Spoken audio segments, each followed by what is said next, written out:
Il suffit parfois d'un vol audacieux pour faire vaciller tout un monde. En 2010, 5 chefs-d'œuvre sont dérobés du Musée d'art moderne de Paris. À partir de ce fait divers aussi spectaculaire que mystérieux, Dominique Baumard brode un récit tendu, presque absurde, où le luxe horloger côtoie la criminalité postmoderne, à l'image d'un bas-relief de Jeff Koons, fascinant et creux. Le pitch? Jonathan Cobb, incarné par Melville Poupeau en mode faux calme vénéneux, est expert en montres de luxe, mais ses aiguilles tournent à l'envers. Il glisse lentement vers l'ombre, épaulé par Éric Moreno, Sofiane Zermani, solide mais en pilotage automatique, et Joe, cambrioleur magnétique campé par Steve Tiencheux. Le trio s'enfonce dans une spirale de combines, de mondanité, de silence trop lourd et de verres à moitié pleins. Baumard, caméra nerveuse mais poseuse, joue à Scorsese version galerie Perrotin.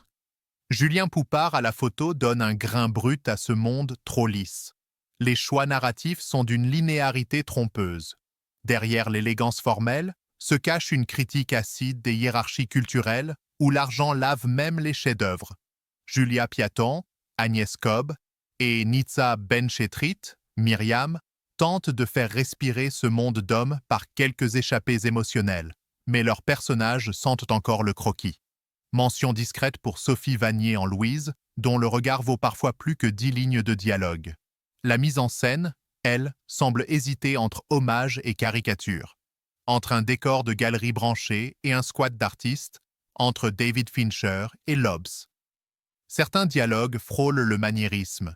On en sort avec l'impression d'avoir assisté à un TEDx sur l'art et la criminalité, sans les rires, sans l'applaudimètre. Ce film, c'est un peu comme un dîner mondain où le vin serait bon, mais la conversation tiède. Ni passionnant, ni ennuyeux, mais toujours à deux doigts de basculer dans quelque chose de grand. Ou de gênant. On oscille. On attend. Puis le générique tombe. On saluera pourtant l'audace, celle de tirer un long métrage d'un fait divers réel sans sombrer dans le simple polar ou le biopic mécanique. Le cambrioleur Joe, sorte de fantôme des toits parisiens, reste en tête.